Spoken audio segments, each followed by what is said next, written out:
We just got back from the Atlanta Hard Money Mastermind meeting, and it was an awesome time. We're going to break down everything we did and learned on this video right now.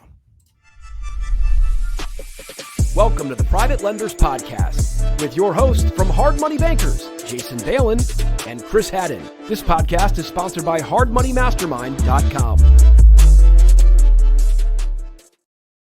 Hey everyone, thanks for checking out the show. We're going to do a recap. One thing that was, front of mind recently, because I'm friends with a lot of people on social media who are lenders, and I see a lot of stuff on LinkedIn and everything else, a lot of chatter.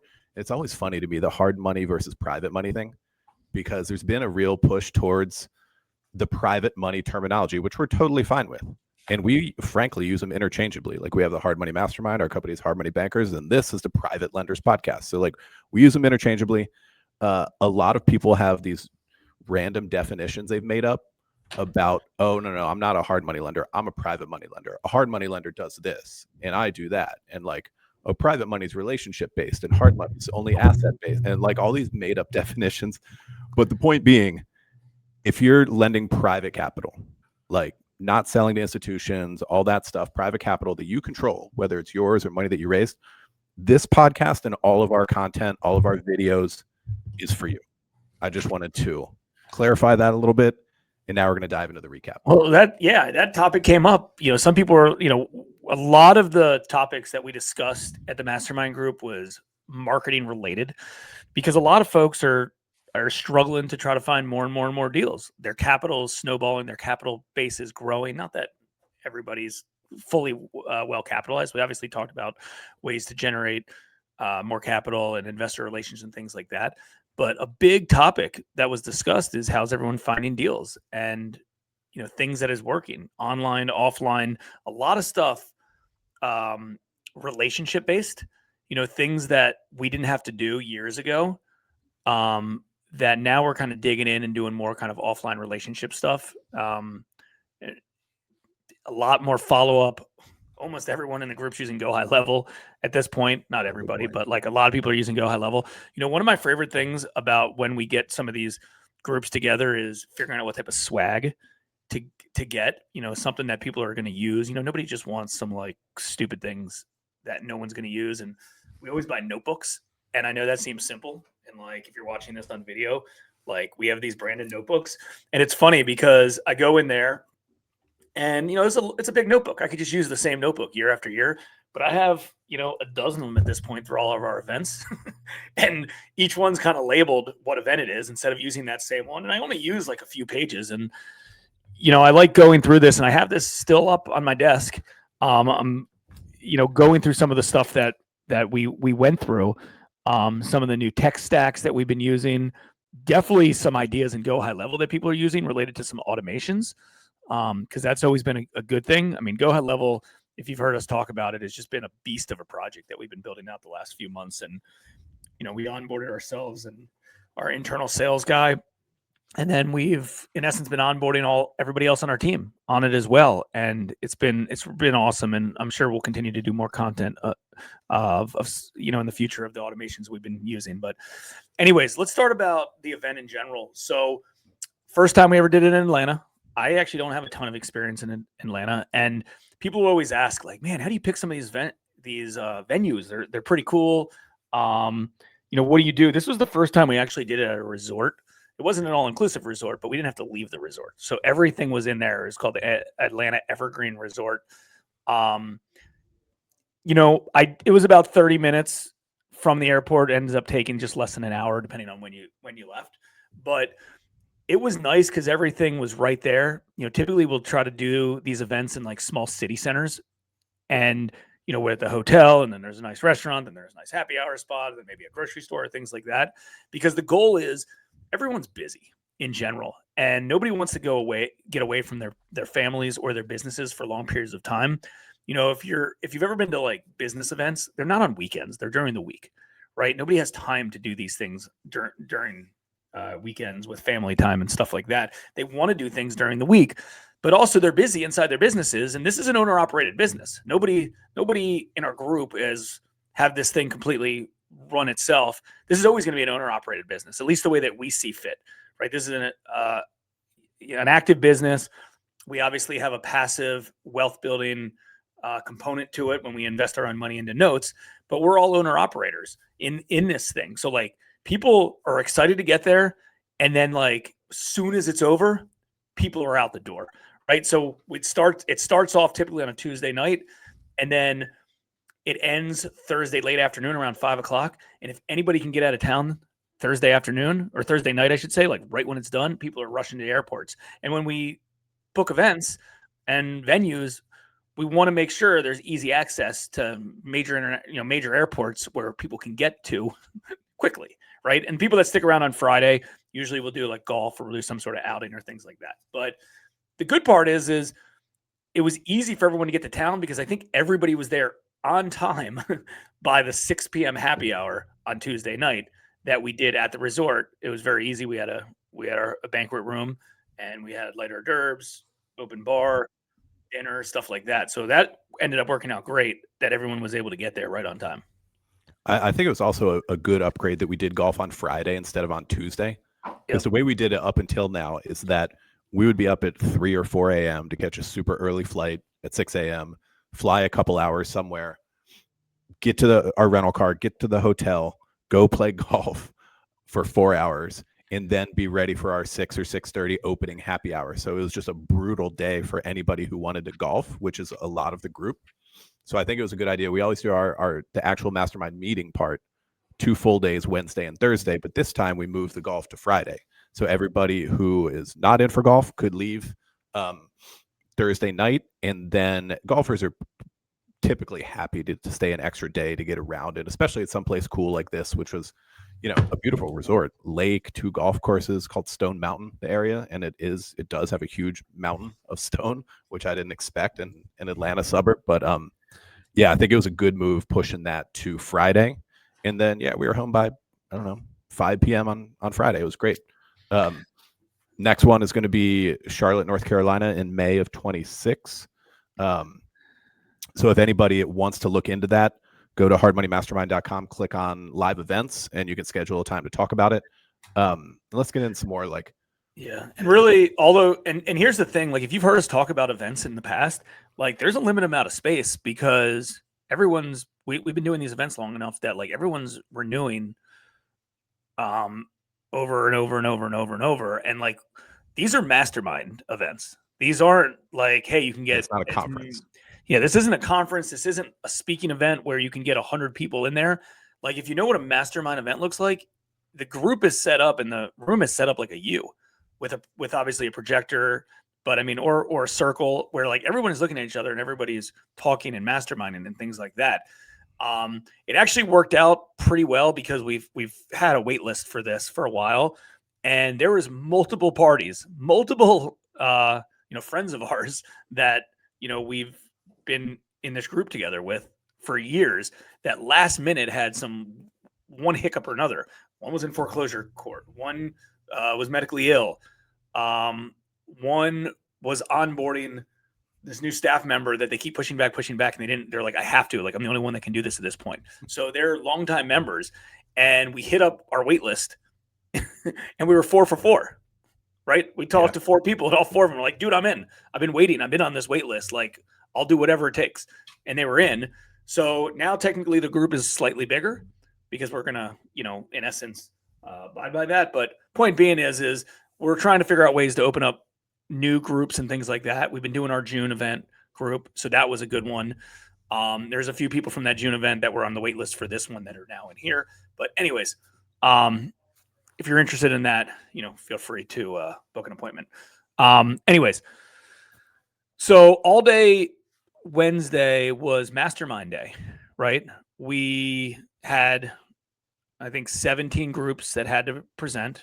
No, there was more than that. Anyways, whatever that amount was that had to present,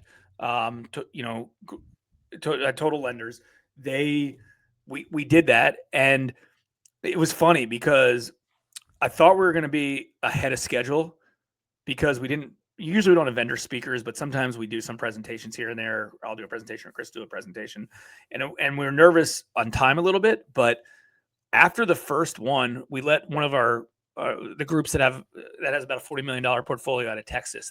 They went first, and they went over the allotted time, but it was such a good conversation that it was worth them continuing to move. And they have grown so much over the last few years that I think everybody was kind of just sitting there like, oh crap, this is gold. Like this is some great insight. So I'm glad that occurred, because they're probably the first group that we know from the beginning, because they've been in this maybe 5 years, that started a fund, and they were smaller at the point, maybe like 12 million or something, and now they're at 40 million. So it's been interesting because we don't use the fund model, but a lot of folks in the group have been going to the fund model, and watching and listening to them of the pros and the cons of the fund, and in essence, creating a sub-REIT to get a tax savings for their capital investors that's in the process of getting built out. Pretty sophisticated structures. So it was really, really good insight. And it was good that, that group kind of went first, because I think that answered a lot of questions, that some pressing questions that some of the people came to the event to learn. Yeah, that was definitely one of my takeaways too, was capital stuff specifically related to debt funds, and more of the group moving in that direction. Also, you started earlier on marketing and sales, and one thing that stood out to me is that there were more and more people hiring originators. You normally start owner operator, and then you get some back office, but you're originating and underwriting. And then it is natural over a certain period of time to leverage using one or more commission-based originators. So that was a topic of conversation that I'm like, yeah, these are more mature companies. Like, people have grown. Like, when you're talking about that, you've got some good business going on, right? When you need more originators to deploy capital for you, or at least bring in the business and start to work the leads and put out quotes and everything else. Were you going to add something to that? So I was going to mention some other takeaways. No, go ahead. Go some takeaways, and I've got one, but go ahead. Okay, another one was software. So in our industry, there aren't that many solutions for software. We're a niche thing. The kind of stuff that this software has to do for a lending company like ours is very specific in terms of, do you want the origination component to it? Like, are you underwriting, tracking through there? Are you sending out, appraisal orders, title orders, insurance orders, stuff like that through your software? Moving on down to getting it closed, producing documents, and then of course servicing. Servicing's the biggest part. Collecting monthly payments electronically by ACH, paying out your investors and yourselves electronically by ACH. And one member of the group runs a software company. His name is Bryce Matheson.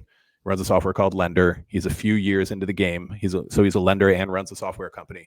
And there's a lot of the room is now using Lender. I know that some people have fallen out of favor a little bit with one platform that a lot of lenders are on. We're still fine with TMO. We're always public about that. Like, we've been running TMO for so long now, a dozen years or more. Our systems work fine. Our team is used to it. Everything there stays fine. But for people who are not yet operating on a software, it seems like Lender's to go to. That was another. That was a different. I mean, he's developing and growing so much that was different from last meeting and from the meeting 1 year ago. Is that half the room's on Lender? So that was I think a lot of them were on other softwares. No, I mean, most of the ones that are on the mortgage office has stayed there, but there's some that have been on other softwares, and they're like, yeah, this isn't working. I've got to relate. I'm friendly with Bryce. He seems like a good guy. It looks like it's innovating. And then they'll go to lendersoftware.com, right? Like, and they'll see it because they like it. And they, when you know who the founder is, or they end up being a friend of yours, and you can communicate with them and you understand what their vision is, it makes life a little bit better with this stuff, even if it's not fully built out the way that you see fit, as long as it's innovating. One of the things one of the reasons why we went all in with Go High Level the last few months is I've seen the changes that it's put in place compared to the last few years. And then I compare it to what Infusionsoft is, or Keep, which is like a dying product, and we still use it. But when we were going to build out, a new CRM platform, we're going to do it on something that's evolving and something that is newer age. So I thought that was good. So anyways, Wednesday night, big kind of formal dinner as a group in one of the banquet rooms. That worked out really well.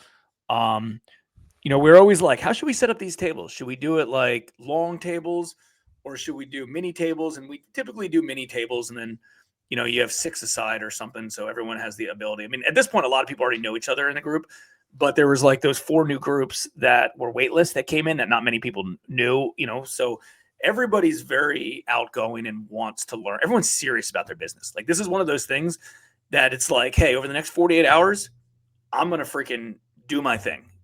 I'm going to do my thing. Most lenders in our space aren't going to other events like AAPL or some of these other events just because it's so institutional based. It's not actually private loan stuff. It's just they don't like. There was one person that reached out to me and said they went to AAPL right after this because it was literally in Vegas the day afterwards or a few days later. And they're like, yeah, I don't know if it was really worth my time doing that. I didn't really get much value out of it just based on the attendees. All the attendees here, have millions of dollars deployed, up to $100 million deployed of real private capital through a fund, their own money, direct placement. So our goals are all aligned. And we do the best that we can to try to not have too much geographic overlap. And that has occurred as these lenders have grown and expanded. Mm-hmm. But for the most part, there's nobody in the exact same market that's the biggest competitor. And that has happened and there has been group members that were certainly qualified to be in our group that have overlapping territories. And whoever's, the original member in the group where we had a conversation is like, hey, is this person gonna, would this upset you? Would you not be able to be open and free if this person came in the group? And they're like, yeah, I'd rather not happen. No problem. It doesn't happen. That being said, there's lenders that started in one area and then they expand into other markets. And that's okay. Everyone turns into friends, allies, right? There's plenty of business to go around. Like if you saw the stats, like think about Kiavi as the biggest institutional lender. Go run stats on SFR Analytics or Forecast or Elements. I just did a demo with Elements AI, I think recently. This guy Cameron who owns it, so that was kind of top of mind. But I was looking at some of the data. Like Kiavi is the biggest by far, like bigger than the next 5 under them, and they have like less than 10% of the market share. Like that just goes to show how much volume's out there. So if somebody's overlapping, figure out a way to turn them into an ally instead of a competitor. Yeah, I mean, none of us private lenders even scratch the surface in terms of market share. There's so many deals out there and so many more than you realize. Of course, all those stats include DSCR too, but anyway, that aside, one other takeaway that I enjoy every time, like we were saying before, there are most of the room has been there for years now, but there's always some people like who are at their first meeting, a few people who have joined the group recently, and I'm always amused to see how much they get out of it, because it really is a mastermind group is like those 2 days is like 5 years or 3 years of trial and error that you get in 2 days. You can just simply, you're either told the information or you can ask the questions or whatever, learning curve you need to get through. You can just shortcut it so much. It's wild. Now, the people who have been in the group for years, they're used to it. They know they're going to get value, but they're used to that amount of information, knowledge sharing, everything else, because they've been to so many meetings. But the new people, like, they're just blown away, and it's really, I find that entertaining. I'm like, this is great. Yeah, I mean, it's also a little overwhelming for them, right? Because there's so many different things that's like, oh shit, you guys are doing this, and this is one of those businesses that you can't have like anxiety over things that you haven't done that group's significantly bigger than you have done, because it's baby steps. Like if I showed you some of the marketing stuff that we're doing every day, you'd be like, I'm never doing that shit. It's overwhelming. And it is overwhelming. But guess what? We started with one of those campaigns and then worked our way up and up and up and up. And you gotta just block and tackle step by step every single day. One thing, so that was Wednesday night. Thursday was very, very similar. A lot of people left Thursday night after the event. The rest played golf, or they left in the morning. One other, and I got a lot of takeaways, and obviously this notepad was filled with a bunch of different stuff. But one thing that internally, like, I would like for us to do, and I'm still wrapping my brain around how it was done, but one of the members that has about a $35 million portfolio, uses his own money, raises capital, leverages some of his notes with some banks, which is, a popular strategy as well. But because he does some leveraging with the banks, they want to see reporting on some of this stuff, more reporting than one might be useful. And he had some really, really pretty looking reports for like his P&Ls, and how his portfolio was doing. And one of the things that he saw, and this might be very simple for folks, but for some reason, like we don't have this built out, where in essence, it's a month by month chart of loans closed or units closed, units paid off, volume closed, volume paid off, which is really, really interesting. And like, in essence, on a long enough scale, ours would be very flat, right? Because it's $50 million. We've got like $50 million in new loans and $50 million of deployed loans over a year. But it would be cool to see it on a month by month basis, see kind of where the trends were going and stuff like that. That was one thing that I really liked. And in essence, just outlining the portfolio, your P&L statement, instead of it just being numbers, look at it as like a pie chart, a graph, and then be like, oh, fuck, like 25%. Like, let's say you already know that 25% of your expenses or payroll, or 20% of your expenses are payroll. Like that's just a number. But when you see that on a chart and it's like a dark color and it's like, oh, wow, like that's a big number. Between that and marketing expenses and some other costs, that's 50%, right? So just by doing that, and then we're like, and everybody's using ChatGPT or some sort of AI for lots of different things. So I'm like, I got to figure out a way, and this is easy to do. I just haven't done this yet. Whereas to take the data that we have in text format, put it into ChatGPT to create graphs and charts in order to have just nicer presentations that are shared with the whole company, that we can look at, because, you can have a whole bunch of text or goals or whatever you have. And I learned this from a business coach years ago. You can have tons and tons of text or bullet points or text just, on your whiteboard. But if you take all that and turn it into a graph or a chart or a picture, it looks very different. And he was doing that. And I think he was manually doing that with his CFO. But I was like, yeah, it would be nice if we had something built in our office for that automatically populated. So, that's kind of on our before the end of the year to-do list. Yeah, I mean, some of the members of the group do have really good reporting, portfolio stats, and everything else. And a related comment on that, and then we can hop is some of the members in the group have like surprisingly good portfolio performance. Because the reality of this business is that residential real estate investors, like, they have multiple projects going on.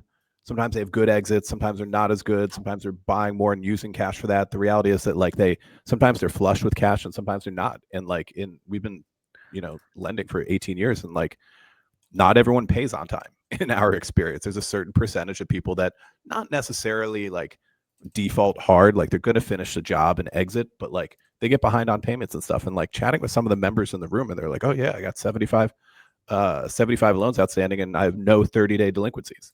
I'm like, how? I mean, that's a good thing. I'm glad to hear that. But like, how do you have 75 out of 75, everything paid on time, nothing late? And I mean, it's more power to you. I'm just kind of being candid that I was a little surprised by that feedback from a couple different lenders. Yeah. I think that's the pod for today. Anything else to throw in there as we wrap up? Cool. No, it was a good event.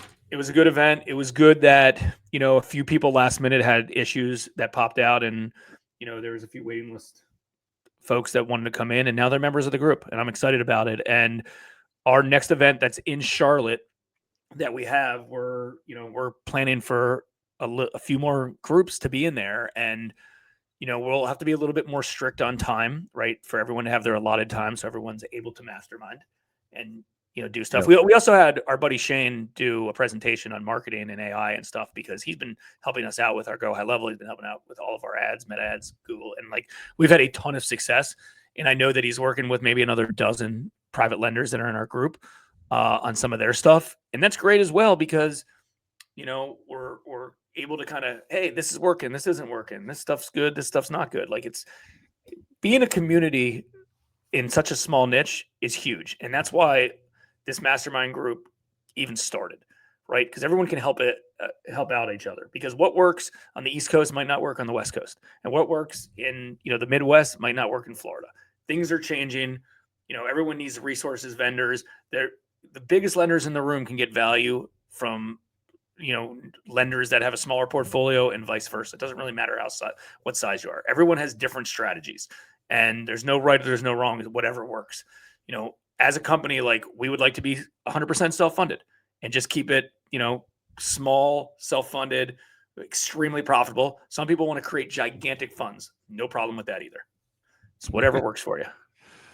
All right, everyone, to find out everything that we are up to, go check out hardmoneymastermind.com. Check out the online group, offline meetings, schedule time to talk to Dave Bauer, the program director, and we will see you here next time on the Private Lenders Podcast. We hope you enjoyed this episode of the Private Lenders Podcast. Please note that the opinions stated by all the speakers on this show are only opinions and not intended for legal, financial, or accounting advice. Please make sure to always check with your own legal, accounting, and financial professionals. If you enjoyed this episode of the Private Lenders Podcast, we'd appreciate it if you would spread the word.